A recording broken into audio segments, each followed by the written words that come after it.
கொண்டு ரட்சிக்கப்பட்டீர்கள். இது உங்களால் உண்டானது அல்ல. நீங்க நல்லவங்கன்னு சொல்லி தேவன் உங்களை தெரிந்து கொள்ளல.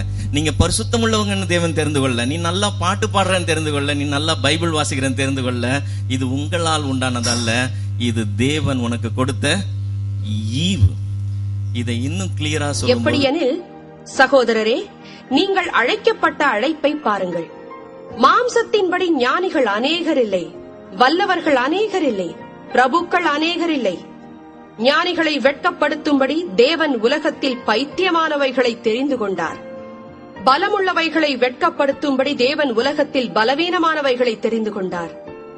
உள்ளவைகளை அவமாக்கும்படி உலகத்தின் இழிவானவைகளையும் அற்பமாய் எண்ணப்பட்டவைகளையும் இல்லாதவைகளையும் தேவன் தெரிந்து கொண்டார். மாம்சமான எவனும் தேவனுக்கு முன்பாக பெருமை பாராட்டாதபடிக்கு அப்படி செய்தார். 1 கொரிந்தியர் 1வது அதிகாரம் 26-29 வரைக்கும் உள்ள வசனங்கள்ல பவுல் சொல்றார், மாம்சமான யாரும் தேவனுக்கு முன்பாக மேன்மை பாராட்டாதபடிக்கு, பெருமை பாராட்டாதபடிக்கு அவர் அப்படி செய்தார். எப்படி செய்தார்? உள்ளவைகளை வெட்கப்படுத்தும்படி இல்லாதவைகளை இழிவானவைகளும் ஆகிய என்னை தேவன் தெரிந்து கொண்டார். ஹல்லேலூயா. என்னை விட நல்லவங்க எவ்வளவோ பேர் இருக்கிறாங்க. என்னை விட தேவனை தேட வாஞ்சை உள்ளவங்க எவ்வளவோ பேர் இருக்கிறாங்க.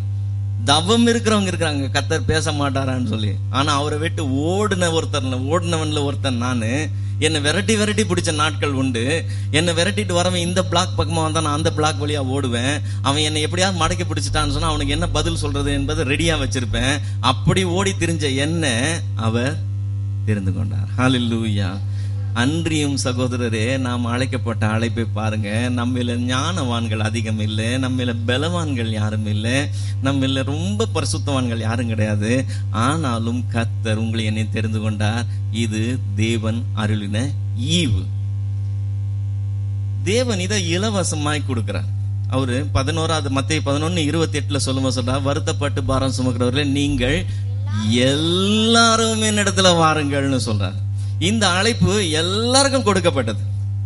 இன்னைக்கு இந்த கிராமத்தில் இருக்க எல்லாருக்கும் கொடுக்கப்பட்டது. ஆனா எத்தனை பேர் தான் உள்ள வந்திருக்கோம்? கொஞ்சம் பேர் தான் உள்ள வந்திருக்கோம். ஏன் மீதி பேர்ல என்னாச்சு? அந்த அழைப்பை அவர்கள் தெரிந்து கொள்ளல. அதனாலதான் அவர் மத்தேயு எழுதின சுவிசேஷம் 20வது அதிகாரம் 16வது வசனத்துல சொல்லும்போது சொல்றார், அழைக்கப்பட்டவர்கள் அநேகர். ஹல்லேலூயா. அழைக்கப்பட்டவர்கள் அநேகர், தெரிந்து கொள்ளப்பட்டவர்களோ சிலர். இந்த தெரிந்து கொள்ளப்பட்டவர்கள் நீங்களும் நானும் இருக்கிறது ரொம்ப சந்தோஷம். ஆனா தேவனுடைய ராஜ்யம் ஸ்தாபிக்கப்படுகிற அந்த நாள் வருது பாத்தீங்களா, அந்த பயங்கரமான நாள். அன்னைக்கு அவரோட கூட ஆட்சி செய்கிற பரிசுத்தவான்களில நீங்களும் நானும் ஒருவனா இருக்கணும்னு சொன்னா பரவாயில்ல அட்ஜஸ்ட் பண்ணிக்கலாம்னு சொல்லி நம்ம வைக்கிறது இல்ல. அதற்கு நாம் தகுதி அடைஞ்சா மாத்திரம்தான் நாங்க போக போறோம். இந்த ரட்சிப்பு எனக்கு இலவசமாய் கொடுக்கப்பட்டது. இந்த ரட்சிப்புக்கு அவர் தகுதி வைக்கல. இந்த ரட்சிப்பு இலவசமாய் தகுதி இல்லாத எனக்கு கொடுக்கப்பட்டது. ஆனா அன்னைக்கு நான் அங்க போகும்போது எனக்கு கொடுக்கப்பட போகிற அந்த ஸ்தானம் எனக்கு கொடுக்கப்படுகிறது இலவசமான காரியம் இல்லை. எல்லாருக்கும் தேவன் கிருபையாய் ஈவாய் கொடுக்கிற காரியம் அல்ல, அதற்கு தகுதி உள்ளவர்களுக்கு மாத்திரம் அவர் கொடுக்கிறார். அப்படி என்ன தேவன் தகுதி எதிர்பார்க்கிறார் என்பதை நாம் கவனித்து அந்த தகுதியை நாம் அடைகிறது நல்லது. வெளிப்படுத்தின விசேஷம் 17வது அதிகாரம் 14வது வசனம், ஆட்டுக்குட்டியானவருடனே யுத்தம் பண்ணுவார்கள். ஆட்டுக்குட்டியானவர் கர்த்தாதி கர்த்தரும் ராஜாதி ராஜாவுமாய் இருக்கிறபடியால் அவர்களை ஜெயிப்பார். அவரோடு கூட இருக்கிறவர்கள் அழைக்கப்பட்டவர்களும் தெரிந்து கொள்ளப்பட்டவர்களும் உண்மை உள்ளவர்களுமாய் இருக்கிறார்கள் என்றார். அவர் ராஜாதி ராஜாவாய் இருப்பார், அவர் ஜெயிக்கிறவராய் இருப்பார். அவரோட கூட இருக்கிறவங்க என்ன தகுதி உள்ளவர்களா இருப்பாங்களா? அழைக்கப்பட்டவர்கள், தெரிந்து கொள்ளப்பட்டவர்கள். 3வது தகுதி என்னது? உண்மை உள்ளவர்கள். ஹல்லேலூயா. நாம் அழைக்கப்பட்டோம், இந்த அழைப்பு நமக்கு இலவசமாய் வந்தது. நாம் ரட்சிக்கப்பட்டோம், இந்த ரட்சிப்பு நமக்கு ஈவாய் கொடுக்கப்பட்டது. எந்த விதமான தகுதி இல்லாம நமக்கு கொடுக்கப்பட்டது. என்னோட கூட எத்தனையோ பேர் அழைக்கப்பட்டாங்க, அவங்க எல்லாம் தெரிந்து கொள்ளப்படல. நான் தெரிந்து கொள்ளப்பட்டேன். இது எனக்கு கிடைத்த பெரிய ஸ்லாக்கியம், என்னுடைய பாக்கியம், எனக்கு கிடைச்ச கிருபை.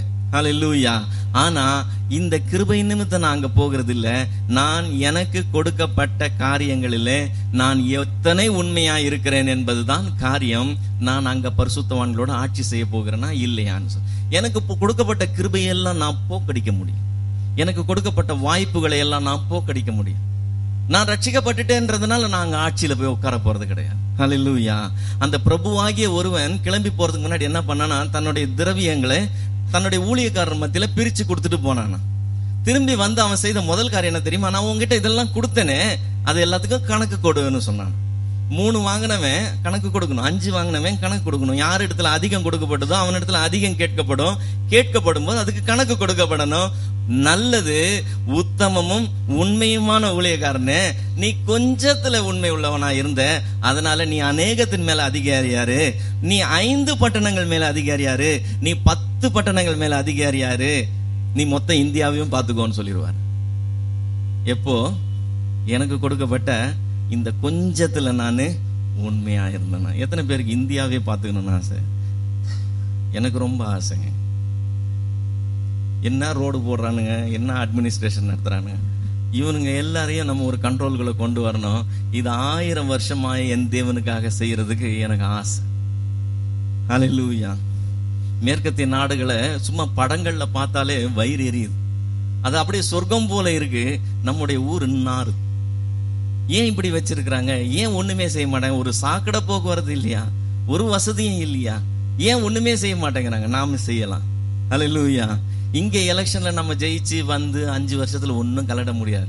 இதெல்லாம் போயிட்டு போகுது. நமக்கு ஆட்சி வரப்போகுது. நம்ம ஆட்சி வரும்போது நாம் எல்லாவற்றையும் செய்ய போகிறோம். எந்த கோலை கொண்டு செய்வோம்? இரும்பு கோலை கொண்டு செய்வோம். ஒருத்தங்க கூட எதிர்த்து பேச முடியாது. எதிர்த்து பேசினா வெட்டி போடப்படுகிற நாள் இருக்கும். பரலோகத்தில் அவருடைய சித்தம் செய்யப்படுகிறது போல இந்த பூமியில செய்யப்படும். இந்த கணம் அவருடைய பரிசுத்தவான்கள் யாவருக்கும் உண்டாகும்.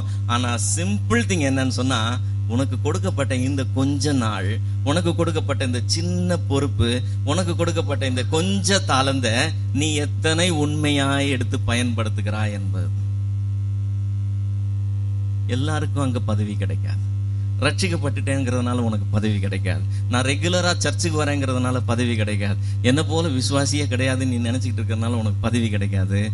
நீ எத்தனை உண்மை உள்ளவனா இருக்கிறாய் என்பதுதான். நாம் ஜீவிக்கிறதற்கு ஒரு நோக்கம் இருக்கு. எல்லாரும் உயிரோட இருக்காங்க, நானும் உயிரோட இருக்கிறேன். எல்லாருக்கும் சாவு வருது, நானுக்கும் சாவு வரும்போது நான் சாகுறேன். ஏன் வாழ்றேன் ஏன் சாகுறேன்னே தெரியாம இருக்கிற நிறைய பேர் இருக்கிறாங்க. நான் அடிக்கடி சொல்றது ஒண்ணு, ஓடி ஓடி உழைக்கிறவங்க கிட்ட கேட்பாங்களா, ஏன்டா இப்படி ஓடி ஓடி உழைக்கிறேன்? அவன் சொல்லுவானா, அப்படி உழைச்சாதானே பிரதர் சாப்பாட்டுக்கு வழி உண்டாகும். ஏன் நீ சாப்பிடணும்னு கேட்டாங்க. அப்பதானே நான் ஓடி ஓடி உழைக்க முடியும்னு சொன்னான். அவன் வாழ்க்கையே ஓடி ஓடி உழைக்கிறதுல இருக்கு. ஏன் ஓடி ஓடி உழைக்கிற? அப்பதான் சாப்பிட முடியுமா? ஏன் நீ சாப்பிடணும்? அப்பதானே ஓடி ஓடி உழைக்க முடியும். திங்கிறதுக்கும் தூங்குறதுக்கும் வாழ்றவங்க எல்லாம் இருக்கிறாங்க. கர்த்தருடைய பரிசுத்தவான்கள் ஆள்றதுக்காக வாழணும். ஹல்லேலூயா. ஒரு நாள்னா ஆட்சி செய்யணும். இந்த பூமியில இருக்கிற இந்த சொற்ப நாட்கள்ல நான் எப்படி கர்த்தருக்காக உண்மையா இருக்கிறது, நான் இன்னும் எப்படி ஓடி திரிகிறது, நான் இன்னும் கர்த்தருக்காக என்ன செய்யறது, நான் என்ன செய்யிட்டு ஆண்டவரே, நான் என்ன செய்யிட்டு ஆண்டவரே, நான் செய்யறதுக்கு ஏதாவது இருக்கா? அவர் எனக்கு கொடுத்த வேலையெல்லாம் முடிச்சுட்டேன்னா. இந்த வாஞ்ச, இந்த வேகம், இந்த உண்மை நம்ம இடத்திலிருந்து எதிர்பார்க்கப்படுகிறது. பயப்படாதே சிறுமந்தியே, உனக்கு ராஜ்யத்தை கொடுக்க கர்த்தர் ஆயத்தமா இருக்க. நீ சின்ன சின்ன காரியங்களை கேட்டுக்கிட்டு இருக்க. எனக்கு நல்ல வேலை கொடுங்க ஆண்டவரே, எனக்கு வேலை உயர்வு கொடுங்க ஆண்டவரே, எனக்கு ஒரு வீடு கொடுங்க ஆண்டவரே, எனக்கு ஆடு கொடுங்க ஆண்டவரே, மாடு கொடுங்க ஆண்டவரேன்னு சொல்லி கர்த்தர் உனக்கு ராஜ்யத்தை கொடுக்க ஆயத்தமா இருக்கிறா. உனக்கு கொடுக்கப்பட்டதுல நீ என்னவா இருக்கணுமா? உண்மையா இருக்கணும். உண்மையா இருக்கணும். பிரபுவாய் போனவர், ஆட்டுக்குட்டியாய் வந்து போனவர், ராஜாவாய் வரப்போகிற நாள். நாம் நிறைய தீர்க்கதரிசன வசனங்களை பார்த்தோம். அந்த ராஜ்யம் எப்படி ஸ்தாபிக்கப்பட போகுதுன்னு சொல்லி. அவன் கண்ட சொப்பனம் நிச்சயம், கொடுக்கப்பட்ட விளக்கம் சத்தியம். அது நிச்சயம், அது சத்தியம். அந்த ராஜ்யம் வரப்போகிறது சத்தியம்.